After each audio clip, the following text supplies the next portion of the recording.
I grew up in the south of France, in Provence, a tomato paradise. One day, a piece of news shocked me. Le Cabanon, the jewel in the French crown of tomato sauce, had been bought by a Chinese investor, General Liu. He'd decided to produce sauce provençale with Asian tomatoes. Provence. Okay. General Liu was trying to conquer this sector. The local deputy seemed delighted. But I did not understand why a country where they do not eat tomato sauce wanted to compete with Provence or Italy. For 2 years, I put my life on hold to understand how this product had become a necessity to all mankind. I discovered a different tomato, unlike the one we see in our salads. A tomato that you'll never see round and whole on your plate. A tomato modified by geneticists to meet the needs of the agri-food industry. These are tomatoes that are very firm fruit. You can drop them and they won't burst. I discovered a misunderstood and fascinating industry. An industry born from the success of Italian gastronomy and reinvented in the United States by a few men who turned it into red gold. In California, I met the biggest leader of this industry, a multimillionaire who is obsessed with productivity. In Italy, I saw harvesters exploited. In Africa, farmers ruined. For the past 2 years, I've been collecting sauces, juices, soups, concentrates, pulp, peeled tomatoes, and ketchup from around the world. The story I'm going to tell you is not about a simple canned food. It's an absurd story of our globalized world. Its winners, its losers, the men and women who feed mankind without ever seeing the fruits of their labor.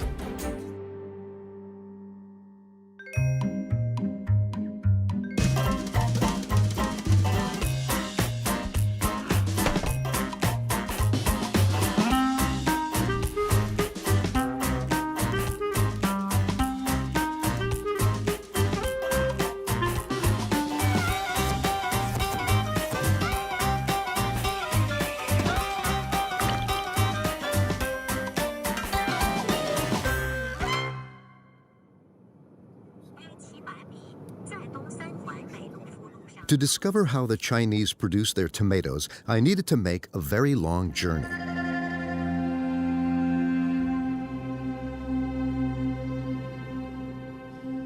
"3,000 kilometers from Beijing in the west of China to Xinjiang.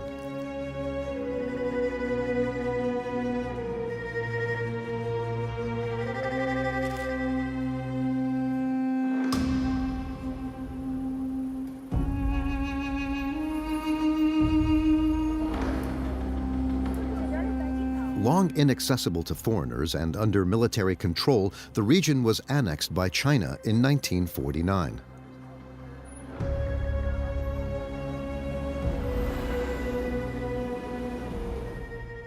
It's the territory of the Uyghur people, a Muslim ethnic group that regularly rebels against the central power. Uyghurs are now a minority in Xinjiang.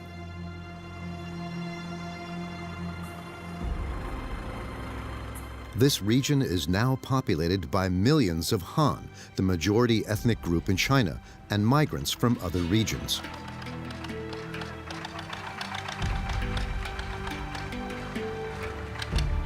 And this is all at the initiative of Beijing.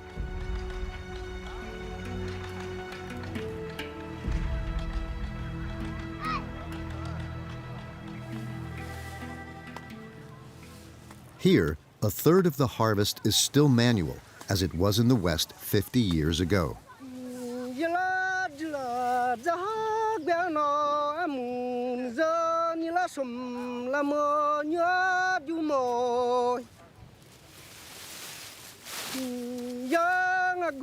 啤酒啊金啊小子不，呀因此头子高就是伢的毛。唱歌，就是像我们老家，像我的爸爸妈妈，在我们两口子在外面打工。我们老家最偏的地方就是不好玩，不好产量。Lamo Jise and his wife come from the distant region of Sichuan, 3,000 kilometers from here. Paid for what they pick, they earn 0.01 euro per kilo. 1.2块2。我们以前呢，干了我们两口子，干了170点，160点，干。一天平均，我们两口子一天干了，一天嘛400块钱，一天嘛300多，一天嘛200多，几乎是一件肉不一样，2块地不一样。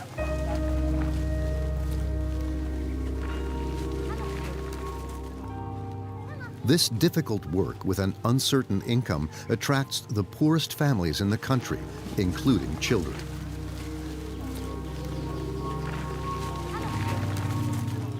因为他看见有的小孩会帮他爸妈干活。讲我们汉族人来说，这是一种不道德、不规范。在我们汉族人来说哈，我按他那个名出来，他也得是没办法。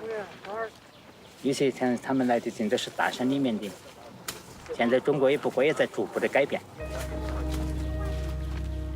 Minimal labor costs. Destitute families paid for their labor. I understood better why the Chinese tomato was replacing the Provençal tomato, and the Chinese workers replacing those in Europe.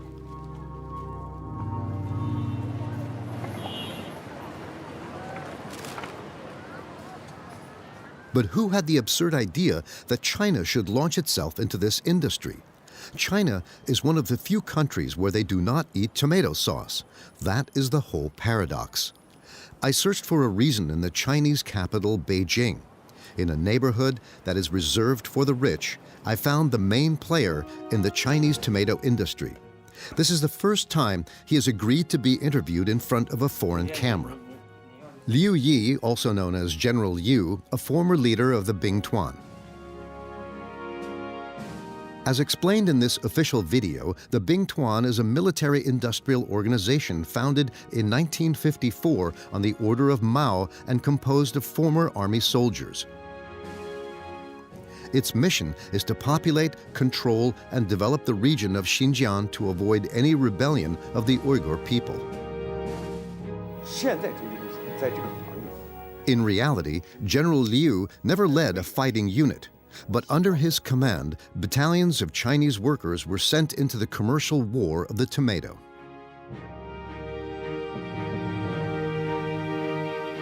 那么中级公司进来以后啊，进入以后，第一个我就感觉到一点啥，就是我在对全世界这番茄行业进行一个调研以后，我就提出一个口号，什么口号呢？就是中国的番茄酱要成为世界番茄酱的一个重要的生产基地。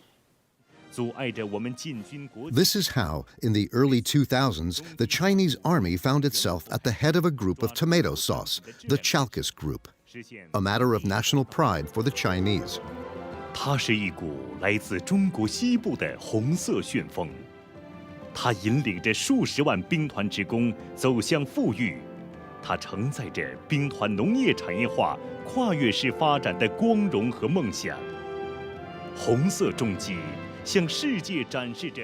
到2000年，中级公司上市，上完市以后呢，就把中级公司就调整战略，全力的主业去发展番茄行业，把其他的一些行业的，比如说房地产呀，比如说家具厂呀，比如说饲料厂呀，包括一些养殖业啊，全部都剥离了，就全心全意的发展这个番茄行业。从2000年开始。Before arriving in China, the tomato went around the world in 5 centuries. Once upon a time, there was a red fruit, round and fragile, known only to the people of South America.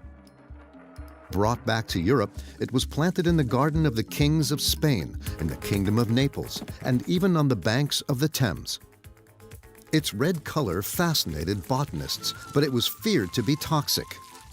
In the 19th century, the Italian industrialists embraced it and put it to good use. But the tomato is still fragile. In the 20th century, geneticists invented new varieties which didn't get crushed before they arrived at the factory. It is this new tomato that is harvested all over the planet today.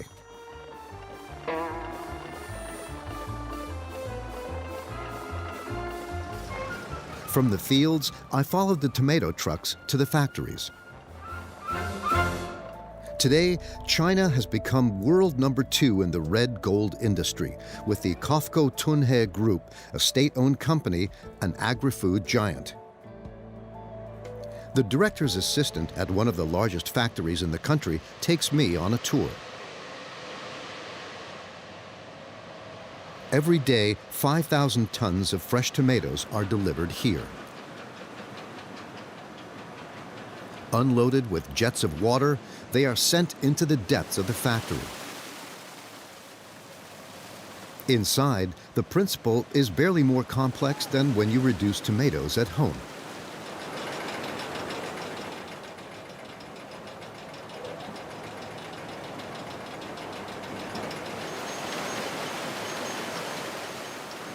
番茄酱的加工呢，相对它是一个物理的过程，它主要是要把里面的皮和籽去掉，得到我们需要的果肉和果汁，通过蒸发浓缩的方式，把里面的水分提取掉。In these vats, the tomatoes are sterilized and transformed into concentrate, the red gold of this industry. It takes 6 kilos of tomatoes to make 1 kilo of this paste. I now understand where my favorite sauce comes from. In 20 years, China has become a superpower of the tomato industry. Thousands of tons of concentrate are packaged for export in these large blue barrels. 我们这些番茄酱灌装出来之后呢，会销往世界各地。目前呢有记录的就是130多个国家和地区，有欧洲的，比方说荷兰、英国、俄罗斯。那么亚洲这边有日本、马来西亚、印度尼西亚，那么还有像澳大利亚，这些国家都是在全球范围内进行流通的这样一个商品。These barrels of concentrate are like barrels of crude oil. Shipped around the world, they will then be refined by a multitude of brands.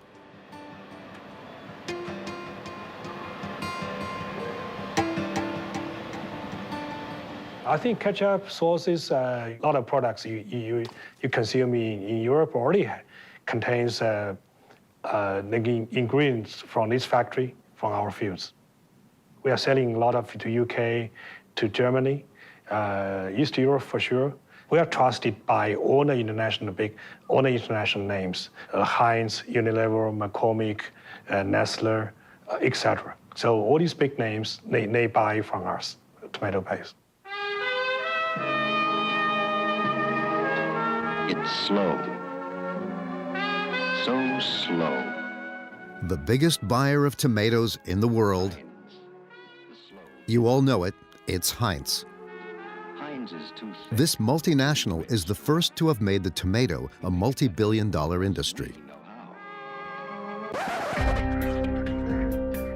Every year, Heinz sells 650 million bottles of ketchup in more than 140 countries.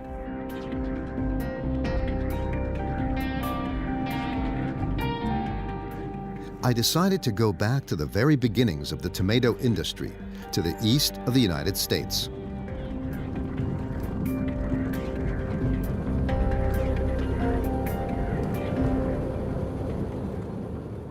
According to legend, it was in this modest 2-story house that the entrepreneur Henry John Heinz laid the foundations of his empire.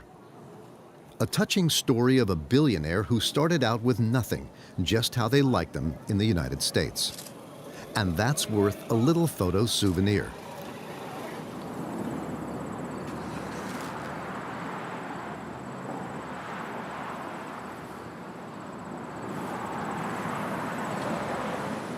How did Heinz become the world's #1 ketchup almost 150 years ago?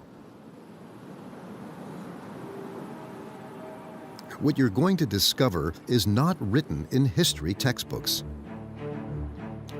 At the end of the 19th century, Pittsburgh was the world capital of iron and steel activities. The Carnegie factories produced 1/4 of American steel. Pittsburgh was the symbol of the country's industrial development, a city where the floods of European migrants came to find work in steel and Ford car factories.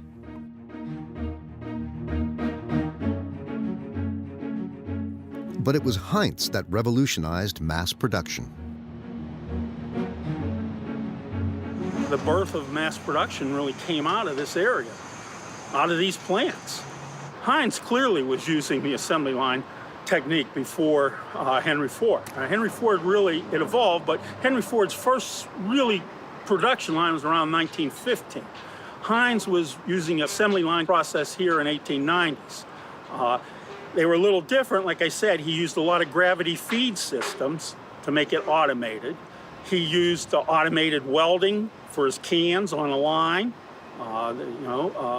way ahead of when Ford was welding his cars. So yeah, a lot of his techniques, he was very into technology. Heinz was a pioneer in technology. Contrary to popular belief, the bottle of ketchup preceded the car on the assembly line. Henry John Heinz was the first to make ketchup a consumer product. His slogan, "The world is our field." Of German descent, he sells preserves of horseradish, jam, meat, pickles, condiments, and catsup, the ancestor of ketchup. A Puritan who was obsessed with hygiene, he used clear glass for his bottles, a pledge of transparency and quality. He thus gained the confidence of consumers. Well, Heinz is a capitalist. I mean, he was a pure capitalist. I mean, it was all about money and marketing. Treated his people well, but the end result was he wanted to make money. Heinz ketchup. From the 1950s, ketchup became part of the American way of life. It came to be one of the symbols of a triumphant America, along with Coca-Cola, rock and roll, and American cars.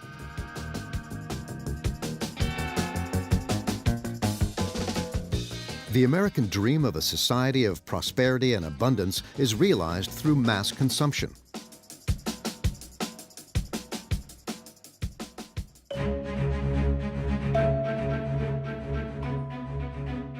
Today, industry provides the bulk of our diet.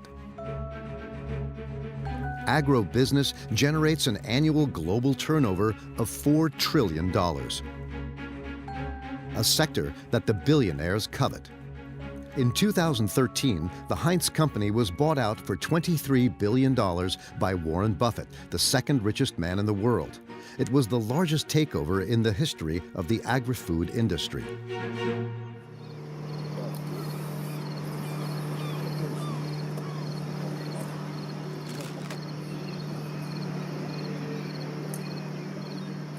The arrival of the billionaire was not good news for the employees. C'est la fin d'une époque à Leamington. Après plus de 100 ans, Heinz a vendu son usine sud-ontarienne et des centaines d'employés vivaient aujourd'hui leur dernière journée de travail à cette entreprise. Beaucoup d'entre eux, d'ailleurs, se retrouvent maintenant sans emploi.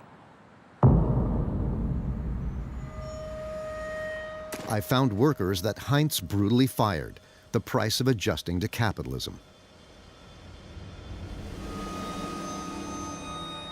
In this city with a population of 28,000, nearly 1,000 employees lost their jobs when the ketchup giant decided to close its largest plant in North America. A year later, half of them are still unemployed.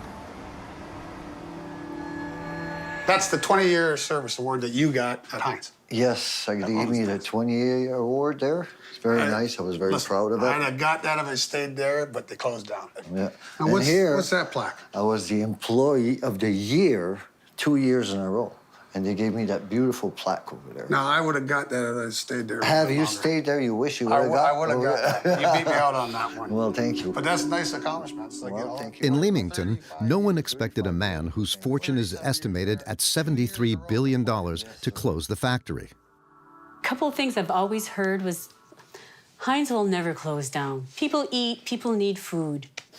And there'll never be a tornado here. 2010, there was a tornado. In 2014, Heinz closed down. So it just goes to show you that never say never, because things happen like that. I understand that they can say all they want. Like, you know, they can say, well, it wasn't competitive enough. We wasted too much space. It was this, it was that. What it comes down to is it costs them money, and they don't want to pay a decent wage. They want to pay third country or third world wage. And it doesn't matter if you give up, you know, cut your wage in half or do this or do that, they're going to close it. So anything that they come up with that the union could go back and say, well, here's the money saver right here. Too bad, we're going to close it. The plant produced 100% Canadian tomato juice and ketchup. It may be surprising, but in southern Canada, the climate is ideal for growing tomatoes. This culture even maintained around 40 local producers. Since 1909, the Canadian tomato capital has grown to the rhythm of Heinz. The families of the city provided labor for 4 generations.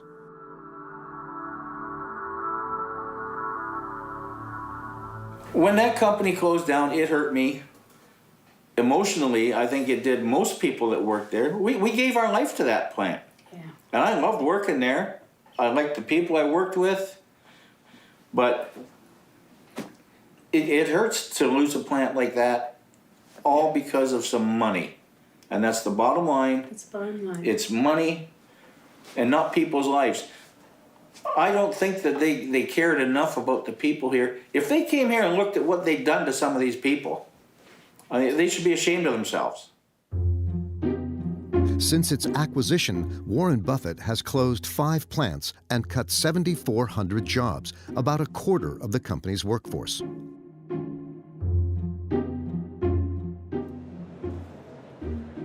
If factories are closing all over the world, many more are opening in China.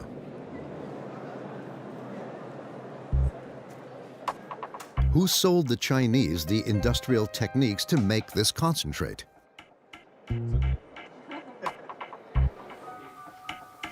I asked General Yu. 好，关掉了，没事。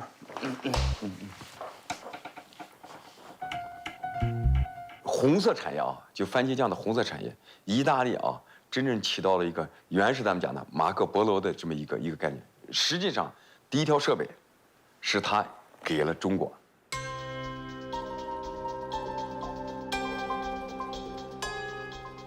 The Marco Polo of the tomato industry is Armando Gandolfi. In Parma, the Gandolfi family have been tomato merchants in the industry for 3 generations. Armando is the world's largest trader in tomato concentrate. Abbiamo iniziato a lavorare in Cina perché abbiamo visto un'opportunità.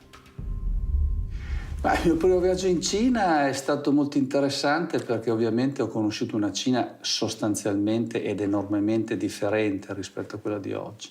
Gente ancora vestita con come si chiamavano, i vestiti di Mao Zedong, insomma, è presente.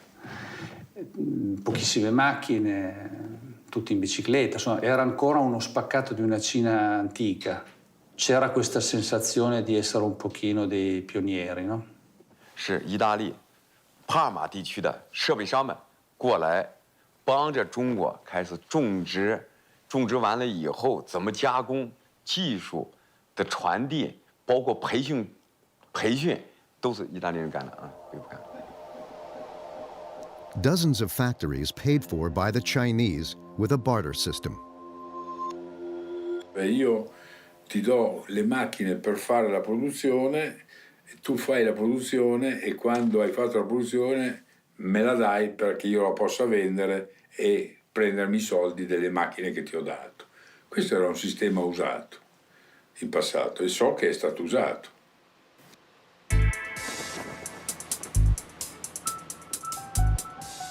And it is thanks to this transfer of technology that China has become the world's largest exporter of red gold.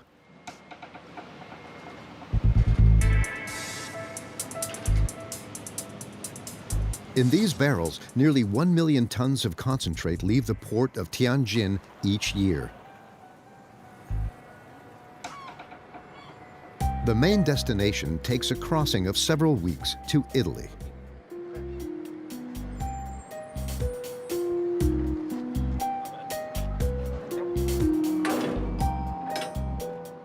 A 1,000 tons of Chinese concentrate are unloaded every week in Salerno. The Chinese concentrate is then reconditioned by the Italian industry. The recipe is simple. Take Chinese concentrate, dilute it in a little water, add a pinch of salt, and you're done. These cans are then exported to Africa, the Middle East, and Europe. This is how you can eat Chinese tomatoes while believing they were grown under the Italian sun. There's nothing Italian here, except a name and the flag. So is there anything illegal here? No. I would say basically what you're talking about is misleading consumers. So it's part of the company's responsibility, to try to give an image of seriousness and to try not to cheat consumers by telling this looks Italian, it's not Italian. The Spaniard Juan José Amezaga is one of the biggest tomato concentrate traders in the world. Each year, he buys the equivalent of 600,000 tons of fresh tomatoes for resale in the form of concentrate. If you eat tomato sauce, it's partly thanks to him. The agribusiness giants trust him for their supplies.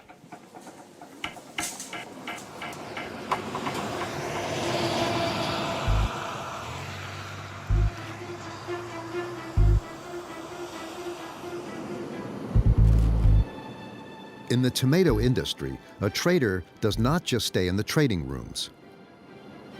Juan José Amezaga travels the planet to select the most beautiful harvests.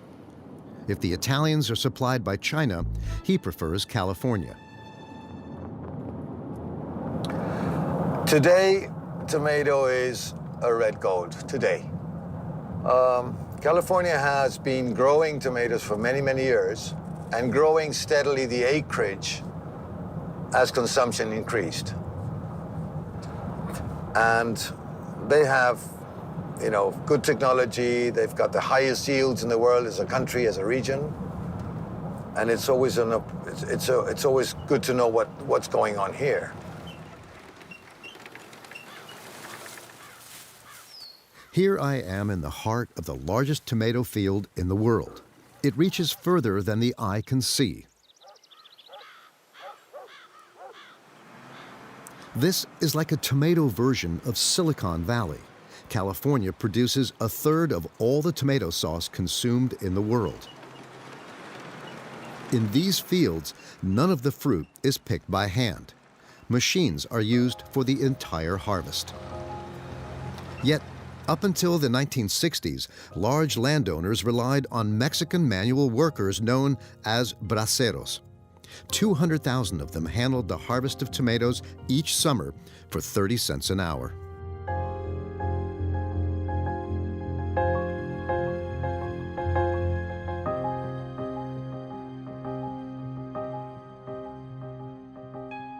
At that time, Cesar Chavez, an agricultural worker and a charismatic leader, worked with his union to demand better working conditions.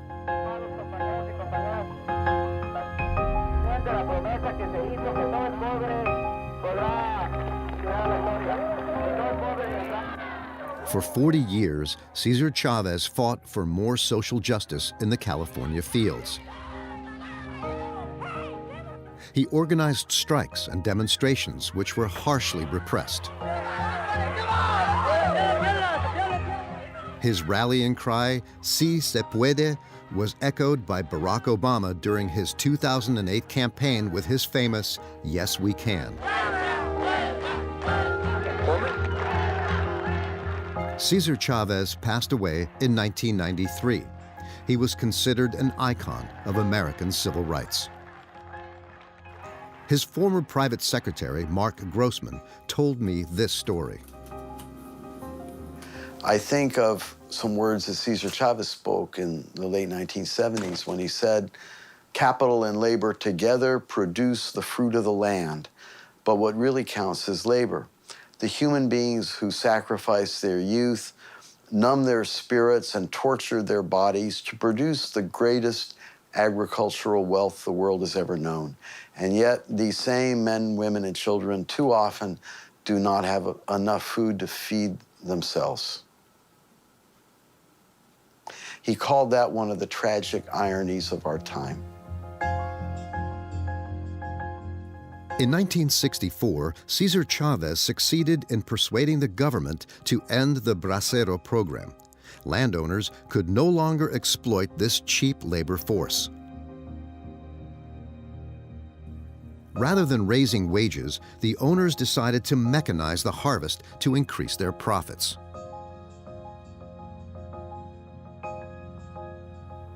$50,000 farm workers were employed in the canning tomato industry in the years before mechanization research, the 2 generations of mechanization in the canning tomato. And essentially what happened was that over a period of about a decade, the workforce was decimated. And those people lost their jobs and lost their livelihoods. It was a sudden and dramatic decimation of people's livelihoods who had relied upon canning tomatoes, for many of them for generations.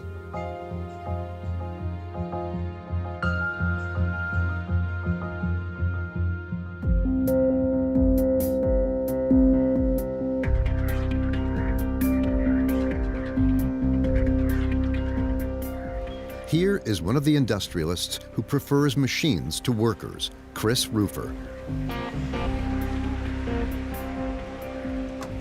This Steve Jobs of the tomato industry is the boss of Morning Star, the world #1 in the industry.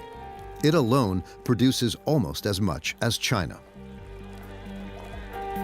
This entrepreneur methodically applies his libertarian ideas, a mixture of anarchism and ultra-liberalism. Here, every movement is timed, starting with those hundreds of trucks. Each day, they offload 20,000 tons of fresh tomatoes.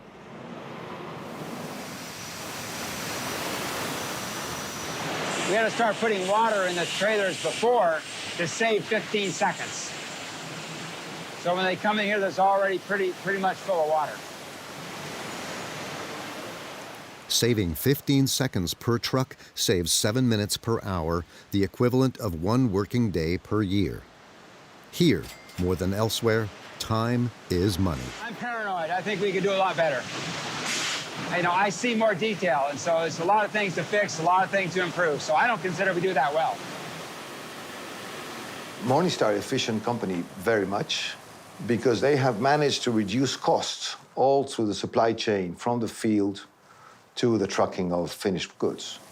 Per dollar investment in a plant, you produce much more. They can produce more than 6 million tons of fresh tomatoes. That's more than all Italy in 3 factories.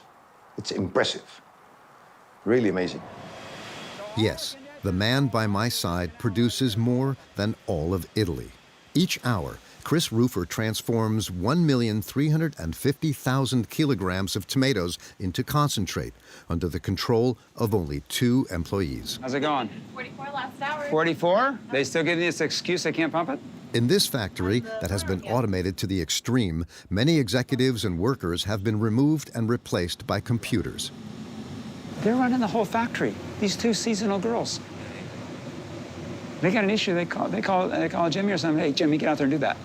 Okay, they're like the plant managers. The world's largest factory runs with only 70 workers per rotation. Chris Roofer likes parables. For him, liberalism is a best of 5 sets, and tough luck for the losers. So if you play tennis with another person, you're there, you're proving your game. So the competition allows you to improve your game, and if you improve your game, you have more fun. So that's what the competitive system's all about, is getting the people with better ideas, better processes to expand, and kindly telling those that aren't doing as well that maybe they should do something else. Maybe they shouldn't play tennis, maybe they should take up golf or swimming. Applied to the labor market, his lesson sends shivers down your spine. For 50 years, large companies have been increasing their profits by mechanizing production and reducing the cost of wages. Everywhere, machines replace manpower. Lay off more to earn more. This is companies' winning formula. And the more the bosses invest in technology, the more production volumes increase. Supply stimulates demand. Never before have the shelves been so stocked. Never before has mankind consumed so many tomatoes. But by concentrating more and more wealth in the hands of big companies and destroying more and more jobs, how long can this system last?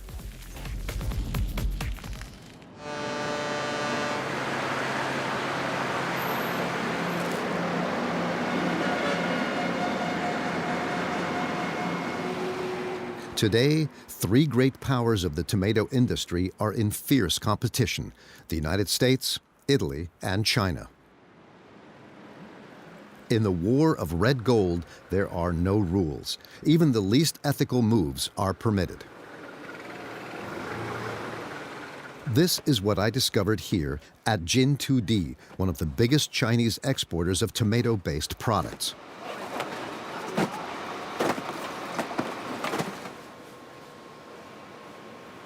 Ma Zhenyong, the managing director of the company, agreed to show me his factory.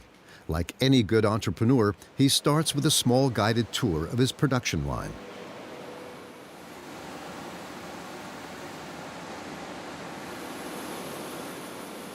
Until now, everything seems normal.1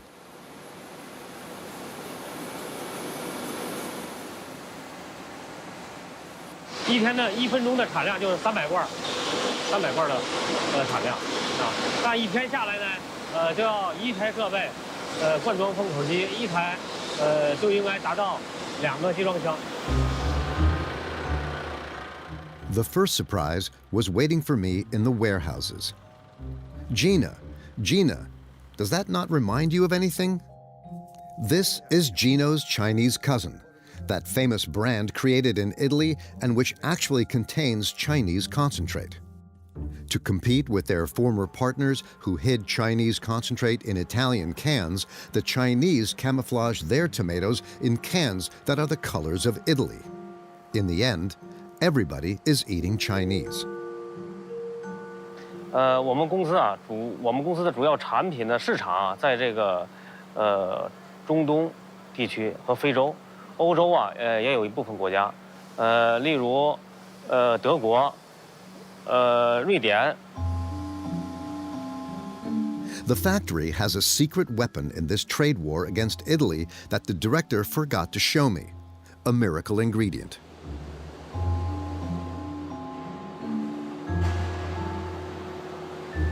A white substance is added to the tomato sauce in large quantities. This substance does not appear on the label.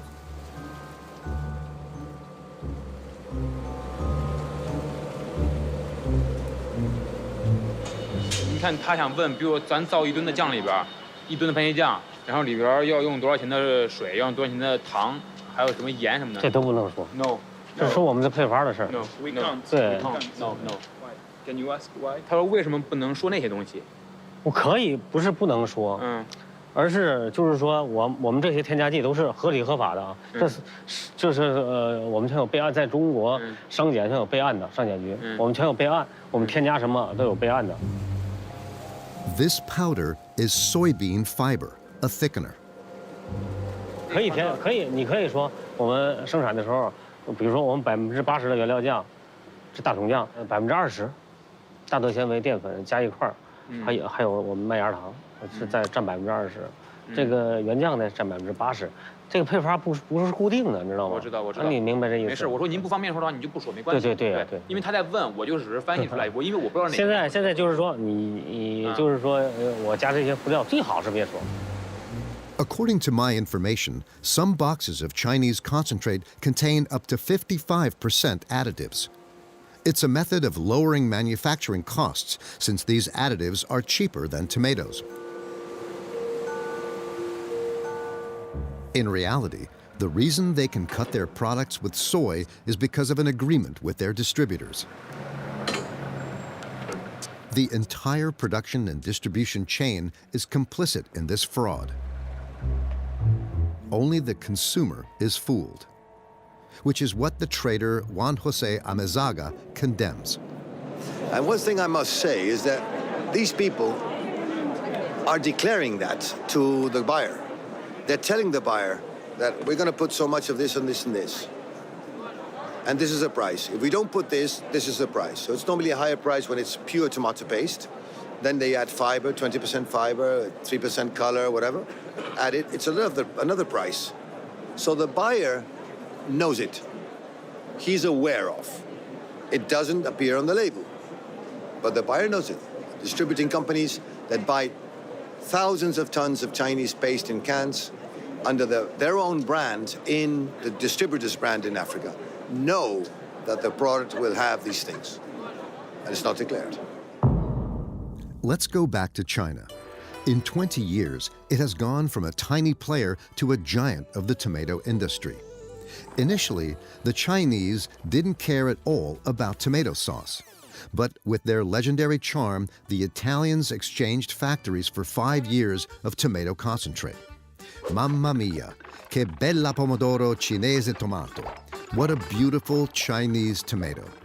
A bargain for Italy that turned Chinese production into a sauce that was made in Italy without anybody noticing. But since then, the Chinese decided to take on the Italians with sauces made in China. The battlefield for this duel of red gold? Africa, where they consume the most concentrate per capita.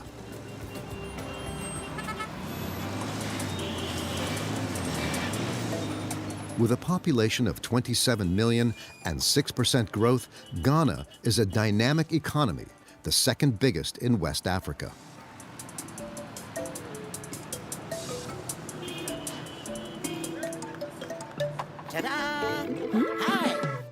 Don't worry, Mama. Tasty Tom will... Globalization is changing eating habits. Absolutely delicious. The secret behind delicious meals. In this part of Africa, in terms of vegetables, the tomato is king. It accounts for 1/3 of vegetable expenditure. But the local tomato market is collapsing in favor of sauces from China and Italy. Imports have multiplied by 30 in 15 years.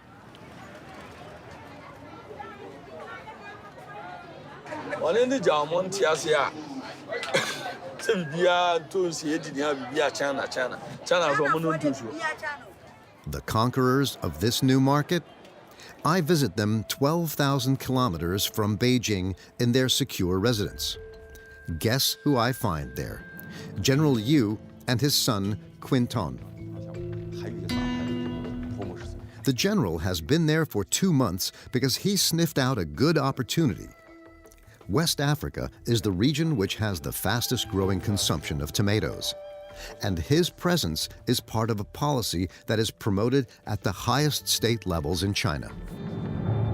因为中国现在习主席在讲一路一带啊，讲丝绸之路，实际上是呢，新疆是丝绸之路的源头啊，加纳是一个就发源地、起点，一个是源头啊，刚好是我们国家的政策和现在的大的发展趋势是相吻合的。以后肯定番茄的这个超级强国，加工业的超级强国，包括全球超级强国，肯定是中国啊，这是肯定的。This confident talk also reflects a reality. The African continent is fast becoming the next big consumer market in the world.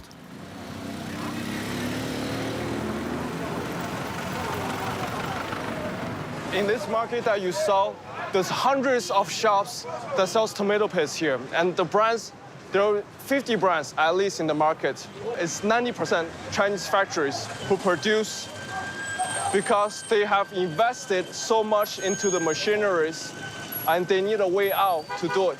So they will produce for anybody, whether it's OEM, whether it's for their own brand, that they can sell in the African market. So in terms of that, the Chinese producers need to find a way to digest their own excess surplus. The wheels of the economy keep on turning. In Ghana, I arrived during a major economic change. China is relocating part of its production to benefit from cheaper labor. On production lines imported from their country, the Lius manufacture their finished products from Chinese concentrate. 他们赚得多，我付得多。你可以这样子，你可以教他怎么去干，但是你不能帮他去干。你懂我意思吧？你教他怎么去干，但是你不能去干。唯一教他去干，唯一我们自己干的是他妈的配料，那是我们自己搞的，其他地方全都不行。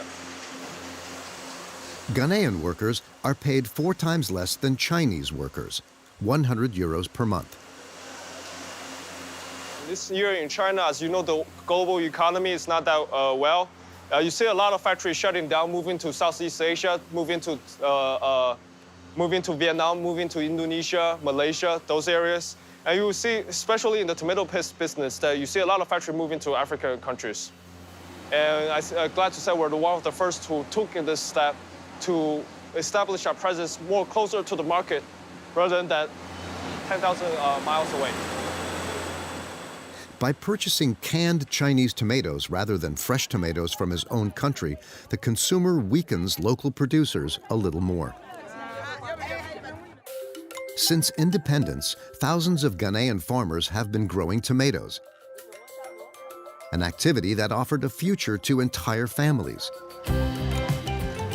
Their tomatoes were processed in factories in the public sector, and the canned goods were sold in the markets, a sector protected by customs barriers to the delight of the farmers.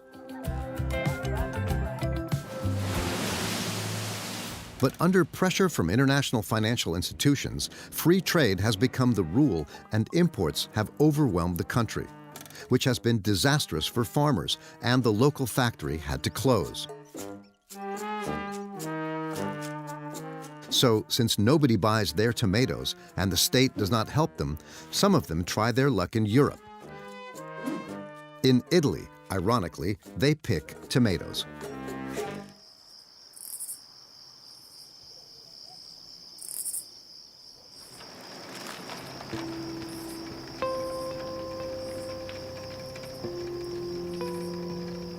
As early as 5 o'clock in the morning, hundreds of men head for the fields. Coming from Africa via the Mediterranean, their journey ended here. To survive, they have no choice but to pick the specialty tomatoes of southern Italy.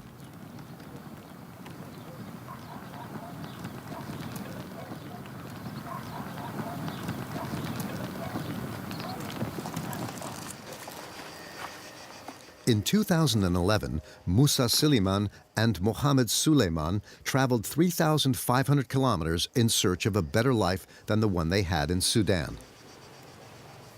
For several years, they've been living in hardship. Sono partito di Libia come gli altri migranti che sono sbarcato prima volta in Sicilia. Ho trovato un problema sempre del lavoro, solo facciamo quel lavoro sotto il padrone, sotto il datore di lavoro, quella senza legalità, senza contratto, sempre lavoro nero. In Puglia, 30,000 migrants work on the harvest on hundreds of plots that are too small to be done mechanically.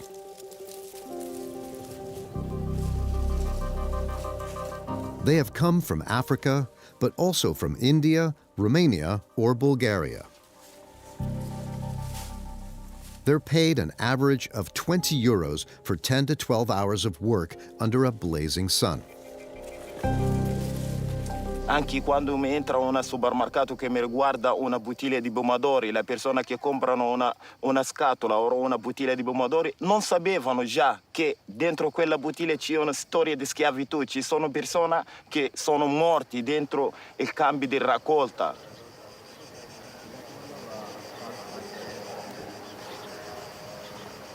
E la cosa più terribile è che io ho vissuto un ragazzo del mio paese, si chiama Muhammad, era morto mentre stava raccogliendo il pomodoro a fianco a me.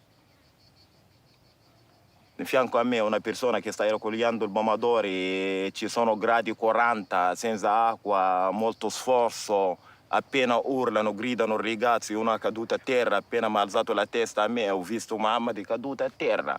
Appena che ho vicinato a lui ho ascoltato gli altri che dicono lui è già morto, non possiamo fare un altro.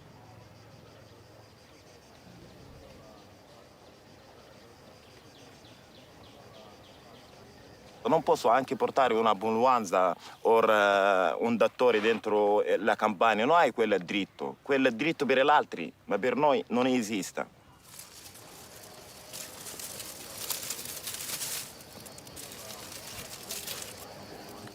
E l'oro rosso diventa un incubo per noi, perché ci sono i padroni che affittano sulla sangue degli altri.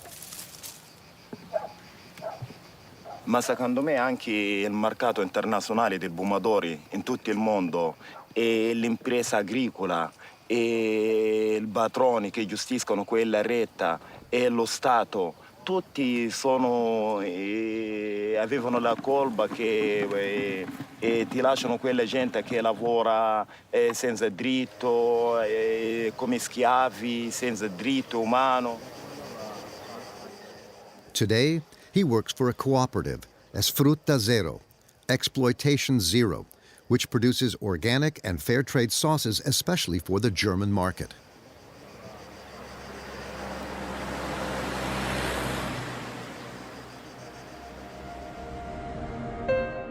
Tomato sauce will never taste the same for me again. It has the bitter taste of economic forces that concentrate profits in the pockets of a few. It has the smell of liberalism, which has established itself from one continent to the next, and the color of migrants' blood from all over the world.